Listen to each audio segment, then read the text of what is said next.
अस्सलामुअलैकुम वरहमतुल्लाहि वबरकातुहू। उम्मीद है आप सब खैरियत, तंदुरुस्ती और आफियत के साथ होंगे। आप देख रहे हैं JJC बाई सर जव्वाद। आज की क्लास फर्स्ट ईयर केमिस्ट्री की चैप्टर 2 नए चैप्टर की शुरुआत है। लेक्चर लाया हूँ मैं आपके लिए। इससे पहले मैं आपको चैप्टर नंबर 1 का लेक्चर डिलीवर कर चुका हूँ, वो कैचअप कीजिएगा। शुरू करते हैं। बिस्मिल्लाहिर्रहमानिर्रहीम। अपने साथ रजिस्टर या बुक और कैलकुलेटर वगैरह रख लें, क्योंकि आज की क्लास इंतहाई मोस्ट इम्पॉर्टेंट है। चैप्टर 2 एटॉमिक स्ट्रक्चर है। शुरू में ही बता दूं ताकि आपका जो इंटरेस्ट और ज़ौक़ कायम रहे इस क्लास को लेने में। इस चैप्टर में से एक लॉन्ग क्वेश्चन, जो सिंध बोर्ड के स्टूडेंट मुझे देख रहे हैं, कराची बोर्ड हो चाहे कोई सा भी, इसमें लॉन्ग क्वेश्चन एक लाजमी और एक शॉर्ट क्वेश्चन लाजमी इस चैप्टर में से आने हैं। बहुत ज़्यादा वेटेज है इस चैप्टर का, और MCQs कम से कम एक, तो ये कम से कम 13 मार्क्स आपके पेपर में कवर होंगे इस चैप्टर में से। आज का जो लेक्चर है ये आपका कवर करेगा सेक्शन C का लॉन्ग क्वेश्चन। सेक्शन C का लॉन्ग क्वेश्चन 1 शॉर्ट लेक्चर है। मैं समझाऊंगा भी, काइंडली सिर्फ तस्वीर खींच के ना जाएं। और ये व्हाट्सएप नंबर JJC का स्टडी ग्रुप ज्वाइन करेंगे तो आपको कंप्लीट तमाम सब्जेक्ट्स के preparation, PDF notes, each and everything, test preparation, सब कुछ मिलेगा इंशाल्लाह। एटॉमिक स्ट्रक्चर के ऊपर बहुत सारे केमिस्ट लोगों ने काम किया अपने अपने ज़माने में। जो सबसे अहम नाम हमें मिलता है इसमें बोहर का मिलता है। नील बोहर एक डेनमार्क का केमिस्ट था। इसने 1913 में अपनी ये थ्योरी पेश की थी। अच्छा, जो इजाफी बातें होंगी वो MCQs के काम आ सकती हैं। 1913 में इसने ये अपनी मशहूर ज़माना नील बोहर, डेनिश एक केमिस्ट था, उसने पेश की थी। क्यों पेश की थी? रदरफोर्ड के एक एटॉमिक मॉडल में डिफेक्ट आ गया। रदरफोर्ड जो था, अर्नेस्ट रदरफोर्ड, उसने 1911 में एक न्यूक्लियर मॉडल दुनिया वालों को बयान किया। न्यूक्लियर मॉडल का मतलब है उसने न्यूक्लियस डिस्कवर किया और साथ में बयान किया दुनिया वालों को कि किसी एटम का न्यूक्लियस जो होता है वो पॉजिटिवली चार्ज होता है, यानी पॉजिटिव चार्ज कैरी करता है, और इलेक्ट्रॉन्स जो नेगेटिवली चार्ज होते हैं वो कंटिन्यूसली रिवॉल्व करते हैं उस पॉजिटिवली चार्ज न्यूक्लियस के गिर्द। अब उसने ये जो बयान किया अपना न्यूक्लियर मॉडल, इसमें 2 गलतियां पकड़ी बोहर ने और उसके कॉन्टेम्प्रेरीज़ ने। पहली तो ये पकड़ी गलती, यानी डिफेक्ट या ड्रॉबैक या डिस्क्रिपेंसी, कि if an electron continuously revolves around the positively charge nucleus, it should continuously lose its energy content. आम जिंदगी की बात है। मैं अपने आप को अगर एक इलेक्ट्रॉन तस्वुर करूं और मुसलसल तवाफ़ करता रहूं, चलता रहूं, दौड़ता भागता रहूं किसी एथलेटिक्स के मैदान में, उसके ट्रैक में, तो एनर्जी कम होते होते होते मेरे एनर्जी कंटेंट्स रिलीज़ होते होते अल्टीमेटली मैं गिर जाऊंगा, फॉल डाउन कर जाऊंगा। But in actual practice electron never falls into nucleus. ये हो गई पहली गलती। दूसरी गलती जो हुई कि if electron continuously revolves, it's energy should continuously emit, its energy in the form of radiation should give rise to continuous spectrum। क्योंकि इलेक्ट्रॉन जो है इंसानों की तरह कोई पर्सपिरेशन या इस तरह की कोई एनर्जी खारिज नहीं करता, या कोई और तरीका उसका नहीं होता एनर्जी लूज़ करने का। वो रेडिएट करता है, यानी फोटॉन्स या radiations, energy packets, quanta of energy release करता है जब अपनी एनर्जी जो है खारिज करता है, कम करता है। तो it should give continuous spectrum, क्योंकि कंटिन्यूसली एनर्जी रिलीज, तो कंटिन्यूस स्पेक्ट्रम। ये इस चैप्टर का एक टॉपिक भी आगे हम करेंगे इंशाल्लाह कि कंटिन्यूस स्पेक्ट्रम होता क्या है। लेकिन इन actual practice atom which consist of electron give line spectrum, यानी डिसकंटिन्यूस स्पेक्ट्रम। तो ये 2 ऐसी मेजर गलतियां थी रदरफोर्ड के मॉडल में कि उस पर बड़ी डिबेट हुई, और उसको ओवरकम करने के लिए, रेक्टिफाई करने के लिए नील बोहर 2 साल के बाद अपना मशहूर ज़माना एटॉमिक थ्योरी पेश किया, जिसका आज का सवाल पहले सुन लें, फिर ये हम करेंगे इंशाल्लाह, क्योंकि उसमें डेरिवेशन भी है और थ्योरी भी है। सवाल ये है कि राइट डाउन और give the postulates of Bohr's atomic theory, क्योंकि जो थ्योरी होती है उसके पोस्टुलेट्स होते हैं, पॉइंट्स होते हैं, लॉ जो होता है उसकी स्टेटमेंट होती है। तो पहला ये है हुआ कि इसके पोस्टुलेट्स हैं, यानी जो रदरफोर्ड के डिफेक्ट को ओवरकम करने के लिए उसने पेश किए, तो इसने 4 अपने पोस्टुलेट्स या पॉइंट्स दिए। अब ये तो है थ्योरी, 1 2 3 4 लिखा हुआ नज़र आ रहा होगा, लेकिन मेरी सुन लें आप लोग काइंडली, ताकि ये तो लिखा रहेगा और नोट्स भी मंगवा सकते हैं, आप लोग की मर्ज़ी है।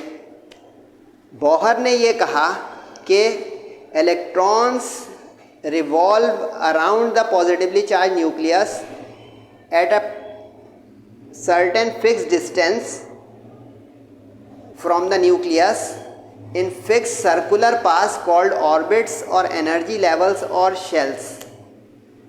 आसान लफ्ज़ों में ये हुआ कि बोहर ने कहा कि इलेक्ट्रॉन ऐसे ही बेरहरवी के अंदाज में या आज़ादी के अंदाज में न्यूक्लियस के गिर्द नहीं घूमते, वो एक डेफिनेट सर्कुलर पाथ पे ऑर्बिट करते हैं, सर्कुलेट करते हैं, घूमते हैं, जिनको ऑर्बिट या शेल या एनर्जी लेवल कहा जाता है। अच्छा, इसका मतलब ये समझ लें कि ये अगर न्यूक्लियस है पॉजिटिवली चार्ज, तो इलेक्ट्रॉन इसके गिर्द घूमेंगे। अब ये जो मैंने सर्कुलर पाथ बना दिया, ये है ऑर्बिट। अब 2 बातें इस पोस्टुलेट 1 से समझ में आई कि सर्कुलर पाथ्स होंगे जो ऑर्बिट्स होंगे, और दूसरा ये कि न्यूक्लियस से डिस्टेंट होंगे, न्यूक्लियस से जुड़े हुए या कंबाइन नहीं होंगे, एक डिस्टेंस पे होंगे, और एक से ज़्यादा कई ऑर्बिट्स होंगे, यानी जितने ज़्यादा ऑर्बिट का डिस्टेंस होता जाएगा, यानी ये ऑर्बिट 1 है, नंबर 1, ये 2, इस तरह 3 4 n ऑर्बिट्स हो सकते हैं किसी एटम में। अब जितना जितना डिस्टेंस दूर कम होगा, इलेक्ट्रॉन की एनर्जी कम ज़्यादा होगी। पहले पोस्टुलेट ने सिर्फ ये बयान किया कि ऑर्बिट में घूमते हैं सर्कुलर पाथ में एक डेफिनेट एनर्जी लेकर, क्योंकि डेफिनेट एनर्जी डेफिनेट ऑर्बिट। अब जहन में एक सवाल आएगा स्टूडेंट के, जिसका जवाब अगले पोस्टुलेट में बोहर देगा कि क्या इलेक्ट्रॉन की एनर्जी हमेशा ही कांस्टेंट रहती है या कैसी रहती है। तो उसका जवाब आ रहा है पोस्टुलेट नंबर 2 में, जिसका नाम है स्टेशनरी ऑर्बिट्स। स्टेशनरी का मतलब होता है कांस्टेंट या एक जैसा रहने वाला। एक स्टेशनरी शॉप भी होती है जहाँ पे बुक, कॉपी, ये आइटम मिलते हैं, स्टेशनरी आइटम, वो नहीं। स्टेशनरी साकिन या ठहरा हुआ या कांस्टेंट। इस पोस्टुलेट में ये कहता है बोहर कि as long as electron orbits in a fix circular orbit, यानी फिक्स एप्रोप्रिएट ऑर्बिट, यानी फ़र्ज़ करेंगे पहले एनर्जी लेवल जिसको हम बचपन में के शेल एल शेल पढ़ते थे कि के होता है पहला, एल होता है दूसरा, यहाँ पे एन से जाहिर होगा कि इसका एन जो है वो 1 है, इसका एन 2 है। अब ये जो के शेल है, इसमें जब तक घूमता रहेगा इलेक्ट्रॉन, इसकी एनर्जी कंटेंट कम ज़्यादा नहीं होंगे। एल में जब तक घूमता रहेगा कम ज़्यादा नहीं होंगे, यानी एक डेफिनेट एनर्जी लेकर, एक फिक्स एनर्जी लेकर वो अपने एक पर्टिकुलर ऑर्बिट में रिवॉल्व करता रहेगा। ये है पोस्टुलेट नंबर 2।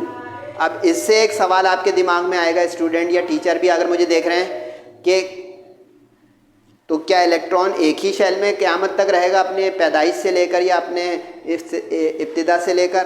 तो इसका जवाब देगा बोहर पोस्टुलेट नंबर 3 में, और वो क्या कहेगा कि नो, इलेक्ट्रॉन अगर एक डेफिनेट क्वांटाइज एनर्जी एब्जॉर्ब करेगा, अपने अंदर गेन करेगा, तो जंप करेगा, और इसी तरह अगर एक क्वांटाइज डेफिनेट एनर्जी लूज़ या रेडिएट या एमिट करेगा तो जंप करेगा। अब ये 2 जंप का लफ्ज़ मैंने बोला। अब इसमें यह है कि न्यूक्लियस से दूर जंप करे, अवे, या न्यूक्लियस के करीब जंप करे, टूवर्ड्स। गेन करेगा, एब्जॉर्ब करेगा, तो इलेक्ट्रॉन न्यूक्लियस से दूर चला जाएगा, और अगर लूज़ करेगा, रेडिएट करेगा, एमिट करेगा, तो न्यूक्लियस के करीब जंप करेगा, यानी लोअर एनर्जी लेवल में करेगा।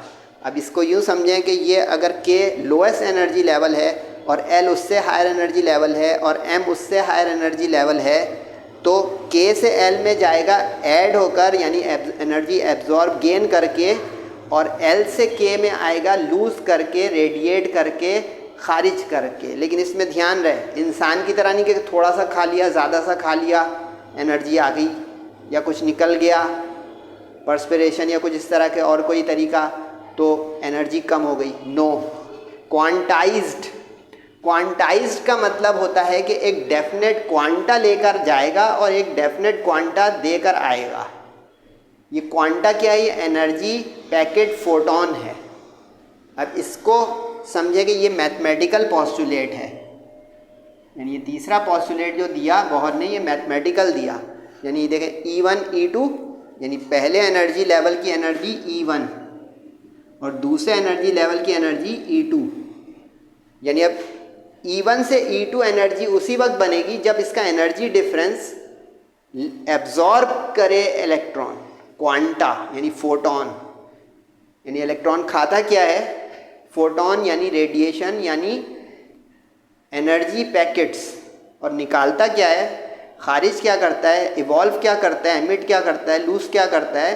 Quanta, energy packet, photon. अब ये जो दो लेवल्स की एनर्जी का डिफरेंस है, ये है डेल्टा E2 माइनस E1।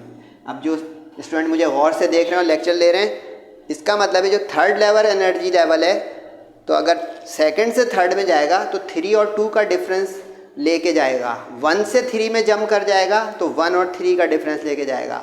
इससे एक चीज़ और पता चली कि दो कंसेक्यूटिव एनर्जी लेवल में इलेक्ट्रॉन जंप करे ज़रूरी नहीं है, लंबी जंप भी कर सकता है, फर्स्ट से थर्ड में जा सकता है, सेकंड से फिफ्थ में जा सकता है, अगर उतने एनर्जी डिफरेंस एब्जॉर्ब करे तो। अगर दो एनर्जी लेवल यानी 1 और 2 का एब्जॉर्ब करेगा तो 1 से 2 में जाएगा, अगर 1 और 3 का डिफरेंस एब्जॉर्ब कर लेगा तो 1 से 3 में जंप कर जाएगा, लेकिन दरमियान में नहीं अटकेगा। यानी कि फ़र्ज़ करें ये मेरा ग्राउंड फ्लोर है और ये फर्स्ट फ्लोर है, तो हम तो सीढ़ी के दरमियान में भी रुक जाते हैं कि कोई दोस्त मिल गया या कोई बात याद आ गई, लेकिन electron 1 2 3 4 5 6 orbit to orbit jump करते हैं इन बिटवीन, यानी कि इस नुक्ते पे या इस नुक्ते पे दरमियान में नहीं मिलेंगे वो। सही है, समझ में आ रहा है? इंटरेस्ट बन रहा है, मज़ेदार टॉपिक है। वरना मैं ये सिर्फ कहता कि आप ये वन शॉट ले लें और जाएं, तो वन शॉट लेने से बेहतर है फिर नोट्स मंगा लें, सुनेंगे पूरी क्लास और लेक्चर अंडरस्टैंडिंग है। आखिरी पॉस्टुलेट भी मैथमेटिकल है, एंगुलर मोमेंटम। ये फिज़िक्स में वैसे चैप्टर नंबर 4 में तफसीली टॉपिक है एंगुलर मोमेंटम, लेकिन ये आपको यहाँ पे मुख्तसर सुनना है एंगुलर मोमेंटम का लफ्ज़ कि एंगुलर मोमेंटम क्या है।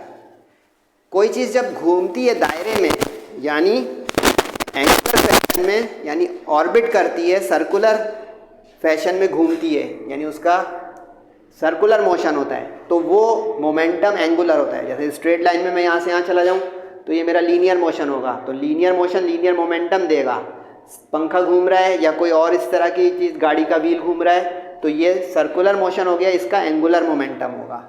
अब इलेक्ट्रॉन पे क्या एंगुलर मोमेंटम की बात है? बोहर ने कहा कि only those orbits are permissible, यानी उन्हीं ऑर्बिट्स में इजाज़त है इलेक्ट्रॉन्स को रिवॉल्व करने की, फॉर विच, जिनके लिए angular momentum is integral multiple of h/2π। ये याद करने वाला पॉस्टुलेट है, यानी ये आपको नज़र आ रहा है h/2π, क्योंकि एक जो दायरा होता है, एक सर्किल जो होता है, ये 2π का होता है। अगर कोई मैथ्स का स्टूडेंट देख रहा है तो चैप्टर नंबर 10 जो फर्स्ट ईयर मैथ्स का उसमें आएगा, मेडिकल वाले सुन के लिख लें साइड पर कि एक सर्कुलर ऑर्बिट, एक रेवोल्यूशन 2π की होती है, 2π रेडियन, जिसको हम डिग्री में 360 बोलते हैं। यानी 1 revolution is equal to 2π radian unit होता है, इसका मतलब डिग्री में होता है 360। अब इसका मतलब ये समझ लें कि अगर छोटे दायरे में के शेल में इलेक्ट्रॉन घूम रहा होगा तो एंगुलर मोमेंटम कम होगा, बड़ा दायरा मिल जाएगा तो तेज़ घूमेगा फिरकी की तरह, तो उसका एंगुलर मोमेंटम इंक्रीज़ होगा, एंड सो ऑन। बिल्कुल वैसे ही है कि अगर आप एक राउंड अबाउट छोटा मिल जाए तो आपके पास अगर बाइक गाड़ी है तो आप हल्के घुमाएंगे एहतियात से, बड़ा मिल जाए तो समझे, एक्सीलेंट। तो यही उसने कहा, लेकिन अब आपको इसमें एक दो चीज़ें नोट करनी होंगी। एंगुलर मोमेंटम होता क्या है, mvr। पहली चीज़ नोट करें, क्योंकि m इसमें मास हो जाएगा इलेक्ट्रॉन का, क्योंकि इलेक्ट्रॉन एक मटेरियल पार्टिकल है तो मास रखेगा। v किस वेलोसिटी से घूम रहा है उस दायरे में, ऑर्बिट में, एनर्जी लेवल में, v हो गया। और कितने बड़े रेडियस के दायरे में घूम रहा है, यानी यहाँ से यहाँ तक इसका हो गया रेडियस r। सर्कुलर चीज़ का सर्किल का रेडियस होता है।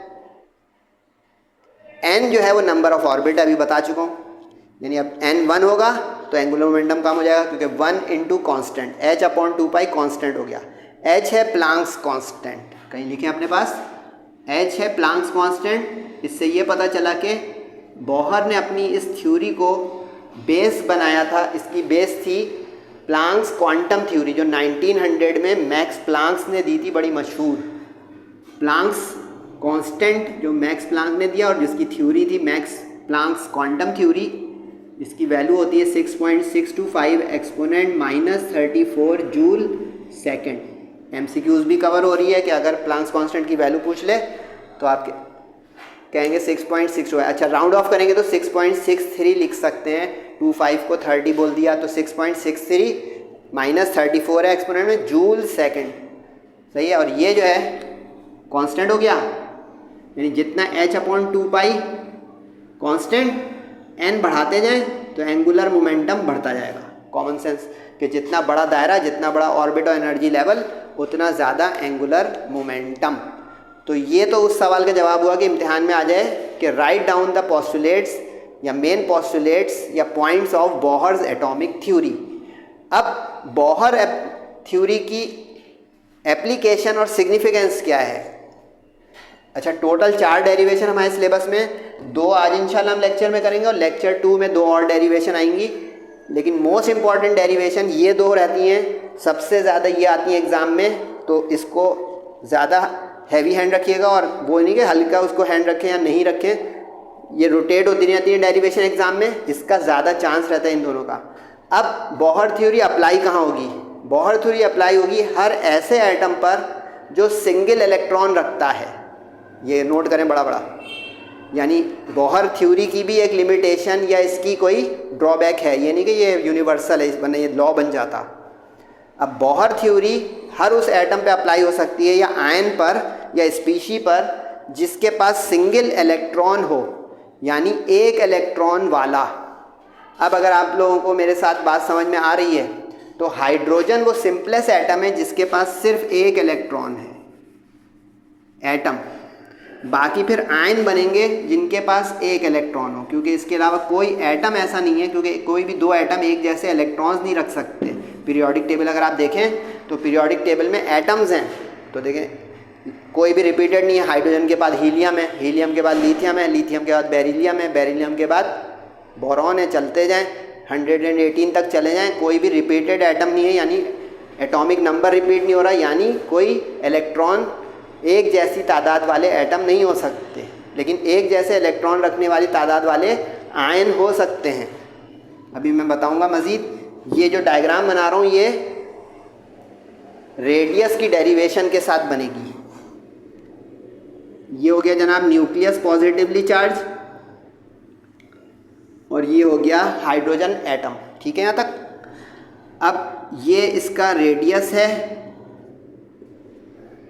ये इसमें एक इलेक्ट्रॉन हम तस्वुर कर रहे हैं कि जिसके ऊपर नेगेटिव चार्ज है, वो घूम रहा है v वेलोसिटी के साथ, और जिसका मास है m, जिसका मास है m, और ये सेंटर जो है ये पॉजिटिव चार्ज रखता हुआ, according to Rutherford Ze charge रखता हुआ, पॉजिटिव Ze चार्ज रखता हुआ न्यूक्लियस है। ठीक है, ये हो गया न्यूक्लियस, जिसके और है कौन सा एटम? Hydrogen atom. यानी consider in hydrogen atom with a single negatively charge electron revolving around a positively charge nucleus carrying charge plus Ze in an orbit of radius r having mass m and with velocity v।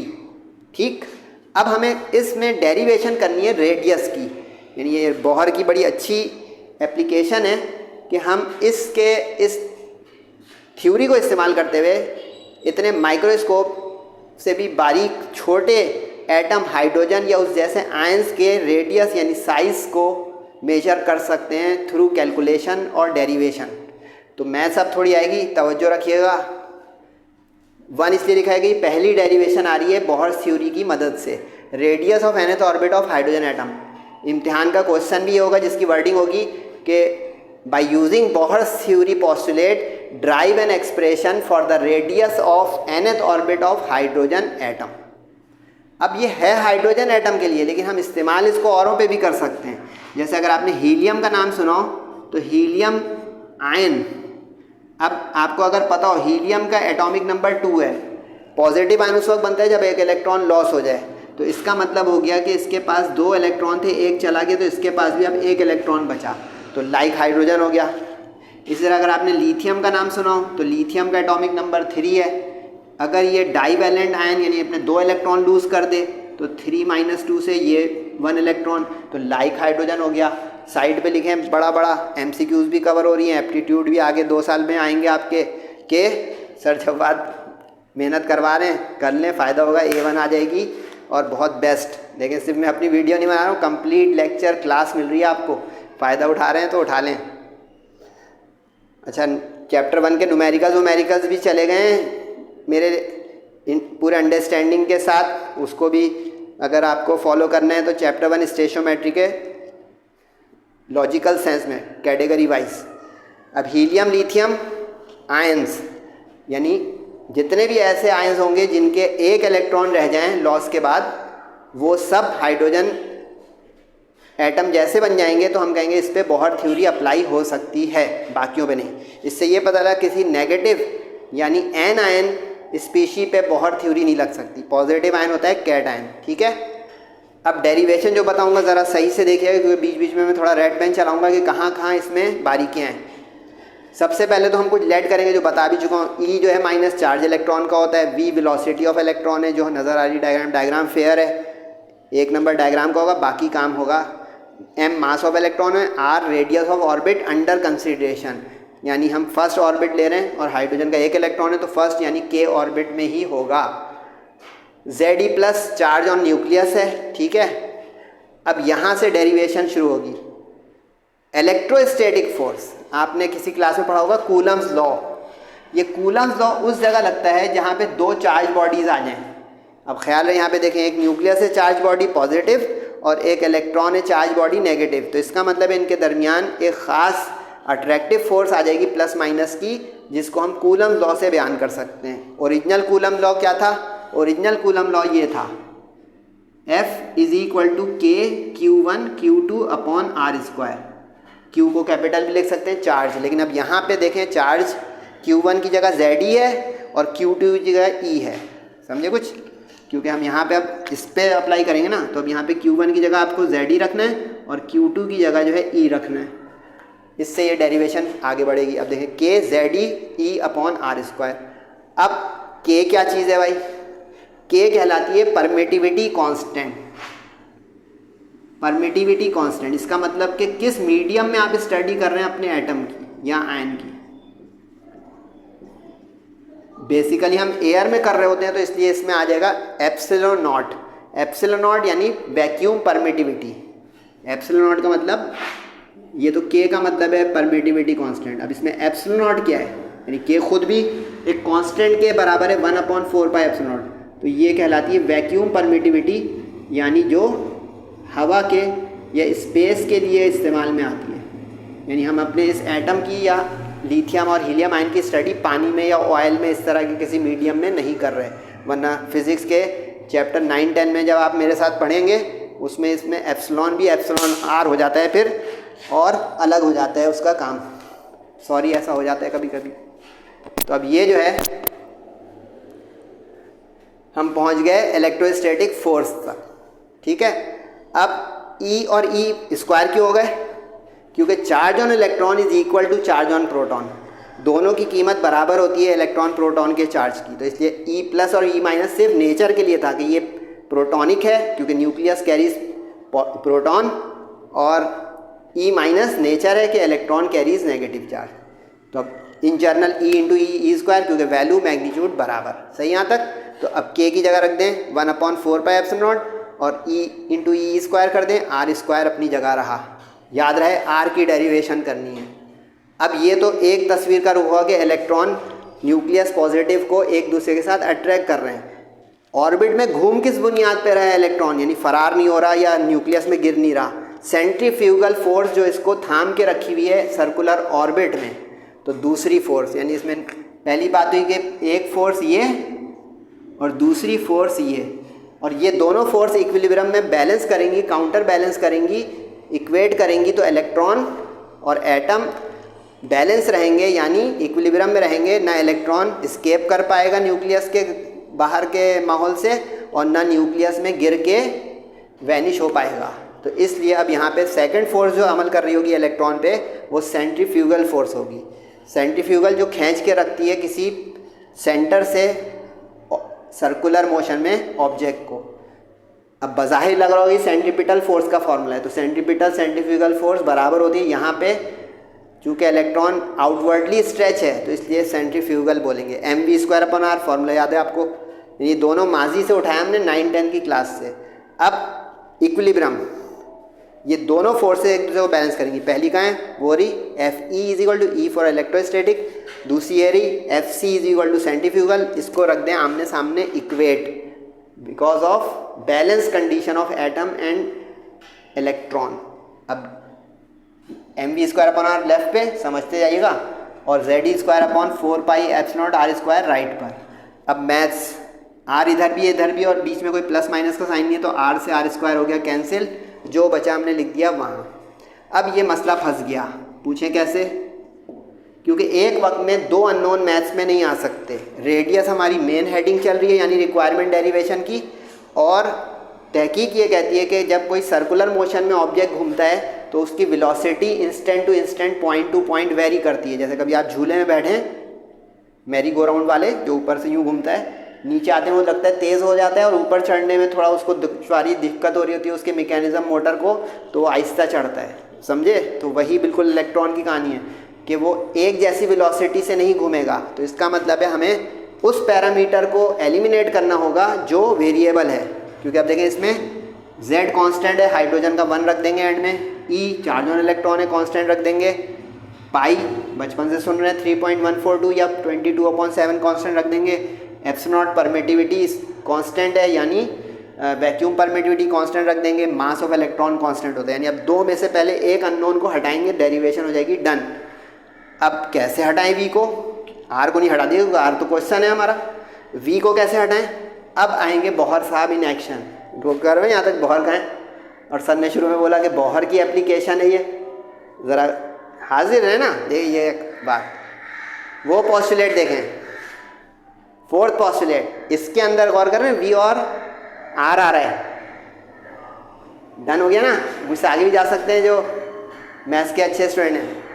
यानी अब इस V को हम with the help of this postulate eliminate करेंगे और R की value आ जाएगी। नहीं समझे, देखें, by using Bohr's atomic theory postulate that is mvr = nh/2π, यानी angular momentum is integral multiple of h/2π। सही, यहाँ से V अलग करें क्योंकि V हमें कबाब में हड्डी है उसको हटाना है, तो अब V को हटाने के लिए mr अपॉन में चला जाएगा, तो mr क्रॉस मल्टीप्लाई में चला गया। समझ रहे हैं ना भाई, ये आपके लिए पहले से लिखा है लेकिन समझा रहा हूँ।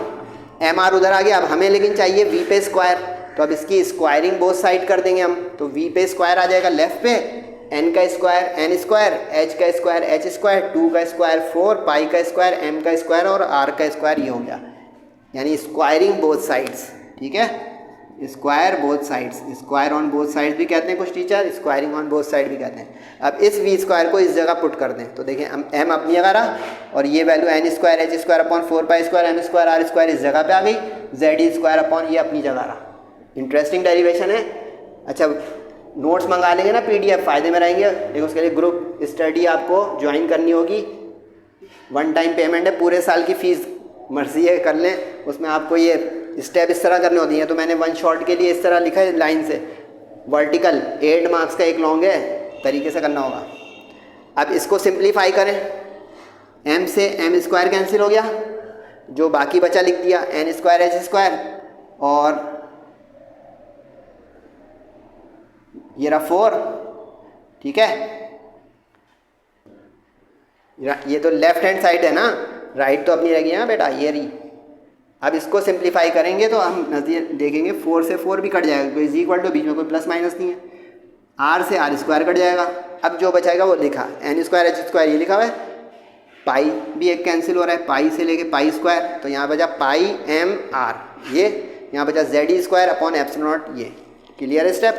यानी पहले हमने v की वैल्यू पोस्टुलेट से निकाली, उसकी स्क्वायरिंग करी और इस इक्वेशन 1 में पुट कर दी ताकि v एलिमिनेट हो जाए और r बच जाए। अब जो बचा इसमें r हमें चाहिए, v हट गया ना भाई। अब r को क्रॉस करके एक तरफ करें, बाकियों को एक तरफ करें, तो r उधर क्रॉस मल्टीप्लाई हो गया, क्लियर। z स्क्वायर इधर अपॉन में आ गया, तो z को शुरू में लिखेगा, वो एटॉमिक नंबर है, सबसे बड़ा कांस्टेंट, और e स्क्वायर को आखिर में क्योंकि वो कांस्टेंट, और पाई m r में से r उधर जा चुका है तो यहाँ बचा पाई m, और n स्क्वायर h स्क्वायर के साथ, यानी ये इधर क्रॉस और ये इधर cross, cross multiply, epsilon nought आ गया ऊपर और पाई m नीचे ही रहा, और z स्क्वायर भी आ गया क्रॉस में नीचे। अब ये r का हमारा फॉर्मूला तो आ गया है, लेकिन अब गौर करनी है एक चीज़, इसमें गौर ये करना है कि इस n को छोड़ के बाकी सब कुछ कांस्टेंट है। कैसे सर? अभी मैंने जो एक डायग्राम बनाई थी पोस्टुलेट्स पढ़ाने में, मैंने कहा था n 1 2 3 4 करके बदलता है, k shell m shell n shell, याद रहा? Very good. तो अब n एक वेरिएबल हो गया, बाकी सब constant, epsilon naught h z pi m e। अब तहकीक ये कहती है कि अगर मैं इन तमाम कांस्टेंट्स को सब्स्टिट्यूट कर दूँ, अच्छा ये डेरिवेशन का हिस्सा नहीं है, नॉलेज दे रहा हूँ, जो स्टूडेंट नॉलेज लेना चाहें, कि इसमें इस पूरे हिस्से को आप कांस्टेंट बोल दें, यानी ये जो हिस्सा है ये इसके बराबर है, और Rn मतलब यानी अब पहले ऑर्बिट का रेडियस चाहिए तो R1 हो जाएगा, दूसरे ऑर्बिट का चाहिए तो R2 हो जाएगा, बस कोई a नॉट वो कैलकुलेट करवा दे। अब जो बता रहा हूँ नोट कर लें अगर आपके पास जगह है, कि ये कांस्टेंट किसके बराबर होते हैं। ये देखें भाई, एप्सिलॉन नॉट जो होता है इसकी वैल्यू होती है 8.85 एक्सपोनेंट -34, ठीक है, कूलम स्क्वायर पर न्यूटन मीटर स्क्वायर। h जो होता है उसकी वैल्यू ऊपर लिखी हुई है, वहाँ से ले लें, ठीक है। m मास ऑफ इलेक्ट्रॉन होता है, इसकी वैल्यू होती है 9.11 एक्सपोनेंट -31 किलोग्राम, ख्याल रहे ऐसा यूनिट चलेंगे। e होता है चार्ज ऑन इलेक्ट्रॉन, इसकी वैल्यू होती है 1.6 एक्सपोनेंट -19 कूलम, सही है। पाई की वैल्यू कैलकुलेटर से। z हाइड्रोजन का होता है 1 फॉर हाइड्रोजन, ठीक है, समझ में आ गया यहाँ तक। अब जब आप इन सारी वैल्यूज़ को अपने साइंटिफिक कैलकुलेटर में पुट करेंगे, फीड करेंगे, और फीडबैक दीजिएगा कि सर हमने किया, ये हुआ आप जो बोल रहे हैं, इससे इसकी वैल्यू आ जाएगी एक बड़ी अच्छी सी, और वो वैल्यू होगी ये 0.529 एक्सपोनेंट -8 सेंटीमीटर। अच्छा 0.53 भी आ जाएगी तो ओके, क्योंकि वो राउंड ऑफ हो रही होगी। और ये जो चीज़ होती है एमस्ट्रॉन्ग यूनिट के बराबर होती है, तो ये हो जाएगा 0.529 एमस्ट्रॉन्ग यूनिट। एमस्ट्रॉन्ग यूनिट बराबर होता है 10 की पावर -8 सेंटीमीटर के। देखिए कितना all in one wholesome lecture आप लोगों को मिल रहा है माशाल्लाह से। इसमें देखिए MCQs, theory, each and everything आ रही है, तो काइंडली आप लोग इसको अहमियत दें। सिर्फ और सिर्फ बोलें, तस्वीर ना खींचें, यूँ समझे कि कॉलेज नहीं जा रहे हैं, कोचिंग नहीं जा रहे हैं, तो आपको ये घर बैठे बैठे एक बिल्कुल फैसिलिटी मिल रही है फ़ायदे की।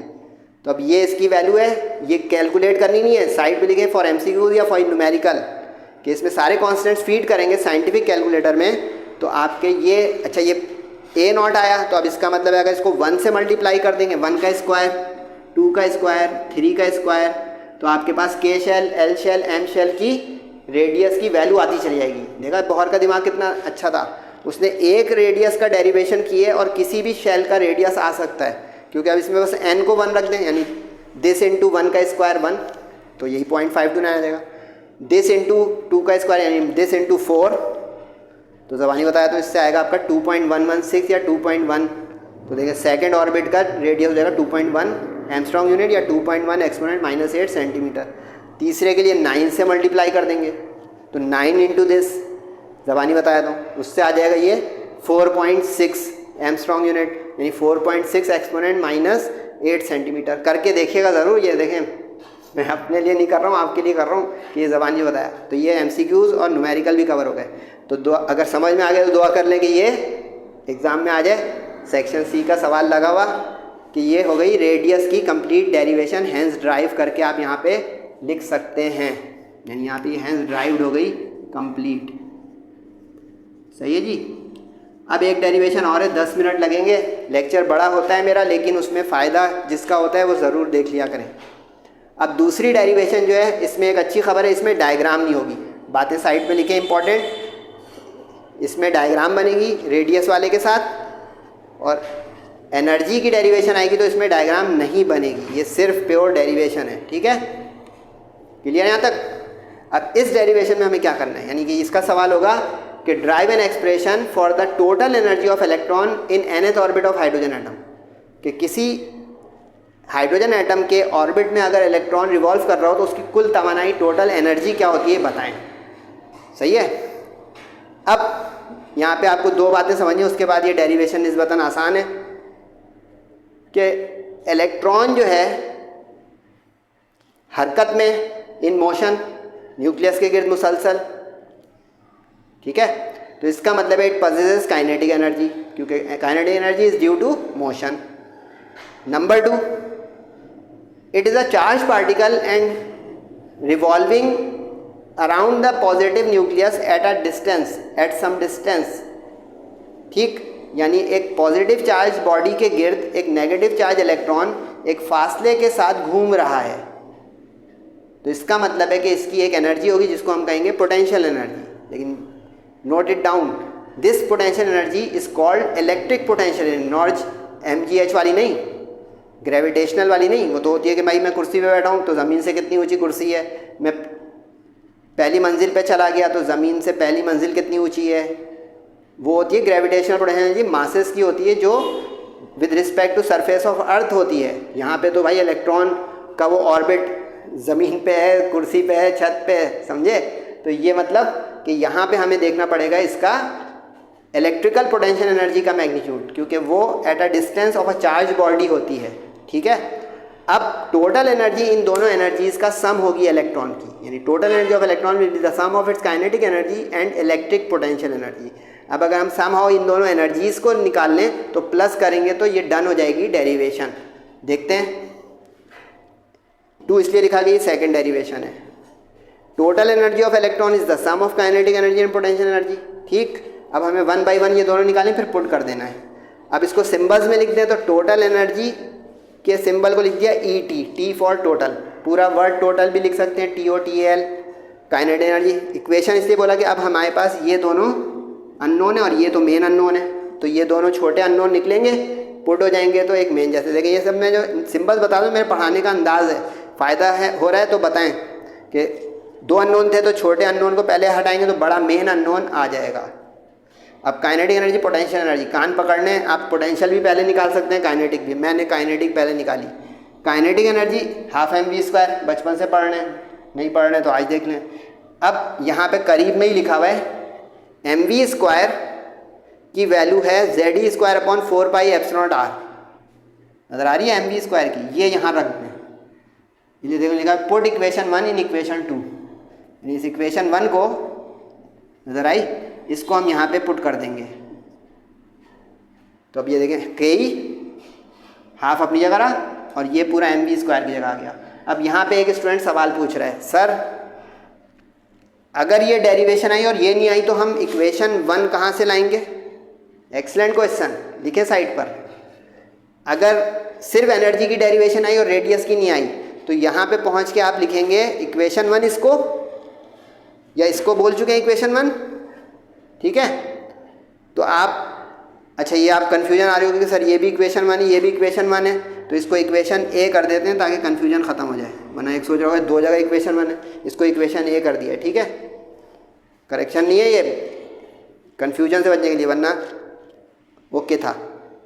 अगर ये डेरिवेशन आई और वो नहीं आई तो आप यहाँ पे वी नो दैट करके लिखेंगे ये चीज़। इससे ये पता चला कि हमें ये अलग से याद भी होना चाहिए कि mv² ये होता है। अब इसके लिए आप रफ वर्क थोड़ा सा कर लेंगे कि सेंट्रीफ्यूगल फोर्स, इलेक्ट्रोस्टैटिक फोर्स, क्योंकि ये याद करने में मुश्किल है, तो आप 2 लाइन जल्दी से रफ पे करें, फिर वी नो दैट करके यहाँ पे लिखेंगे। नोट कीजिएगा ज़रा ये कि अगर ये डेरिवेशन है ऊपर नहीं आई तो पूरी ऊपर की करनी नहीं है इसके साथ। ये उन सवाल का जवाब दे रहा हूँ कि एक स्टूडेंट कहता है सर पूरी ड्राइव करें फिर ये इक्वेशन का रेफरेंस दें। नो, डबल क्यों करेंगे जब उसने पूछी नहीं है रेडियस की डेरिवेशन।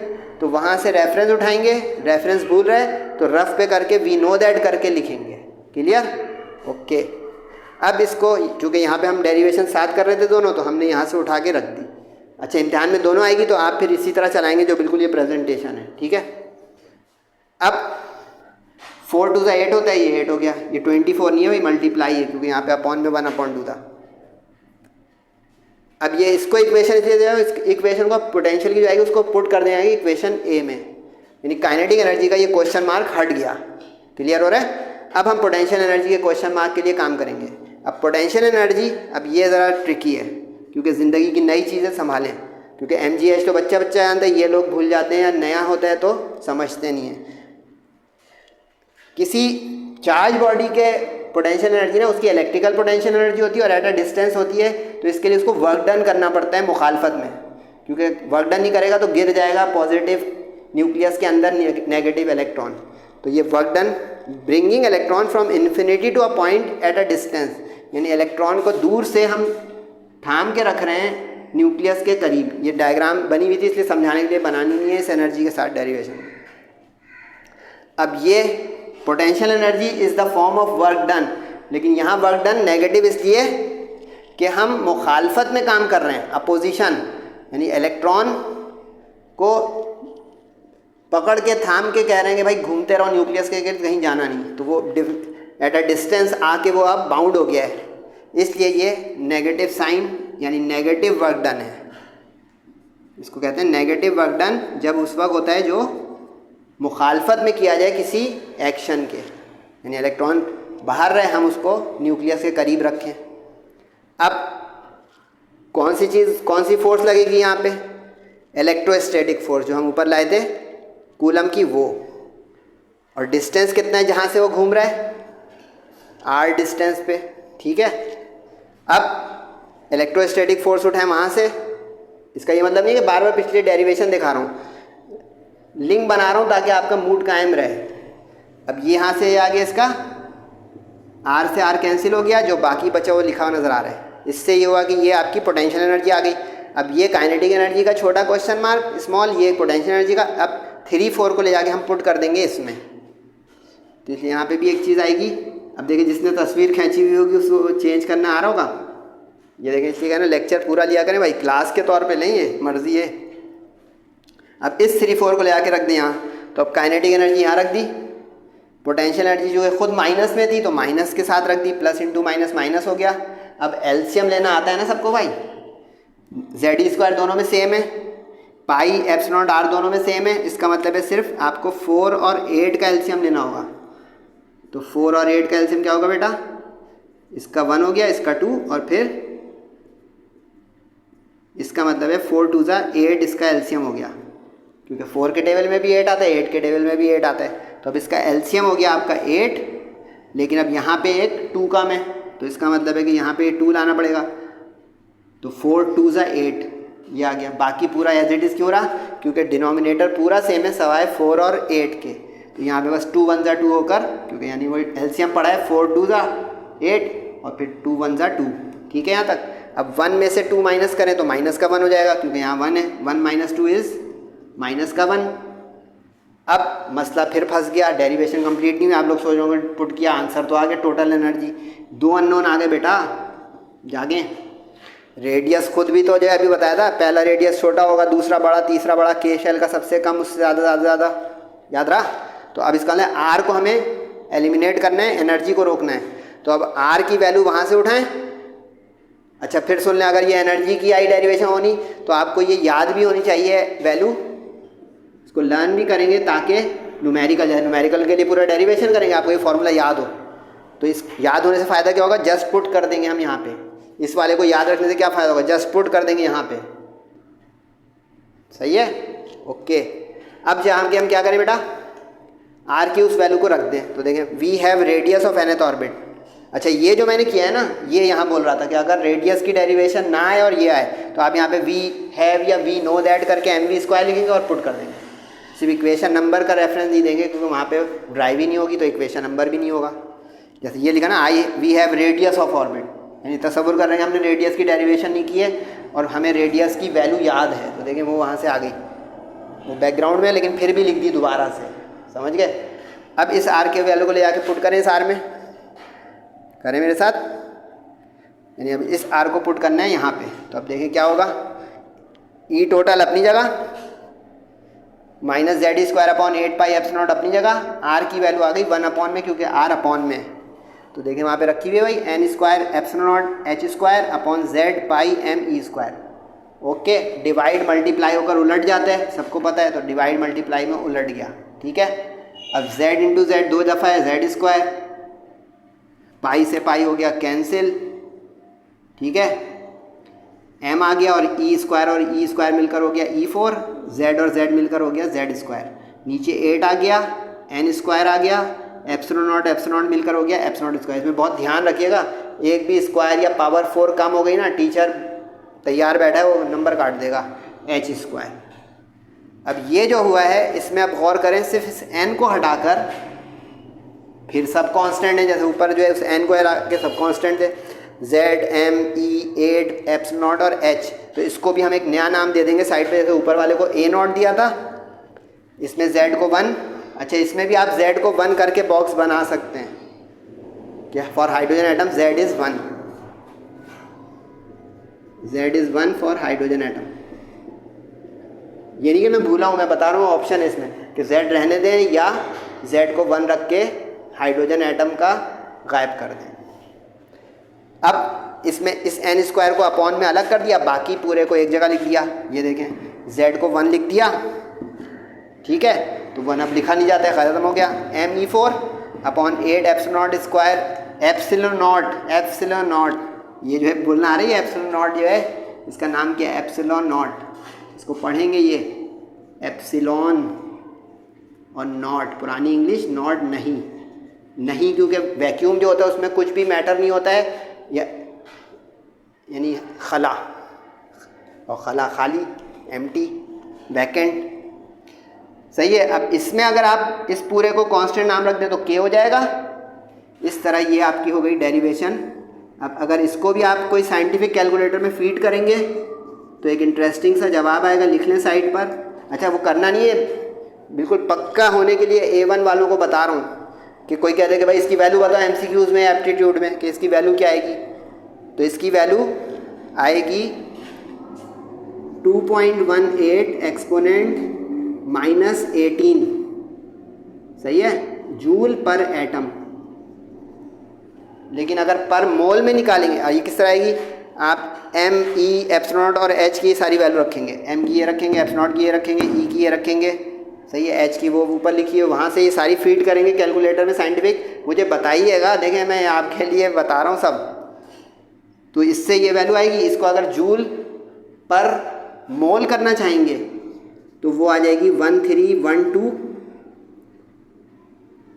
किलो जूल पर मोल, और ये इस तरह आएगी कि चैप्टर 1 आप लोगों ने पढ़ा हुआ है।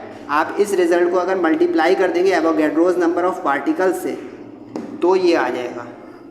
अच्छा इसमें थोड़ा आगे पीछे हो सकता है, जैसे 1310 आ जाए, 1309 आ जाए तो ओके, इसका 2.17 आ जाए, 2.19 आ जाए, क्योंकि डेविएशन होती है क्योंकि आप कितनी सिग्निफिकेंट डिजिट्स ले रहे हैं। जैसे अब ये बताऊँ, ये 1.609 है, अब मैंने 1.6 लिखी हुई है, प्रिसाइज वैल्यू ले रहा हूँ या थोड़ा कम डेसिमल प्लेसेस ले रहा हूँ उससे, लेकिन दैट्स इट। अब k की वैल्यू ये आ जाए। अब इसमें भी देखें, n को 1 रख के डिवाइड करें तो पहले ऑर्बिट की एनर्जी, n को 2 का स्क्वायर यानी 4 से डिवाइड कर दें तो दूसरे ऑर्बिट की एनर्जी, एंड सो ऑन। समझे कुछ? एक्सलेंट। तो अब ये फीडबैक ज़रूर दीजिएगा। ये जो मैंने व्हाट्सएप नंबर दिया हुआ है ये स्टडी ग्रुप का है, ज्वाइन करना चाहते हैं तो इजी पैसा से अपनी फ़ीस डिपॉजिट करा देंगे, 1 टाइम पेमेंट होगी वो पूरे साल के लिए। उसमें आपको तमाम सब्जेक्ट्स की चीज़ें मिलती रहेंगी, including notes and each and everything. अपना और सबका बहुत ख्याल रखिएगा, ख़ास करके वालिदैन का नमाज़ों की पाबंदी एहतमाम के साथ दुआओं की दरख्वास्त है। अस्सलामु अलैकुम वरहमतुल्लाहि वबरकातुहू।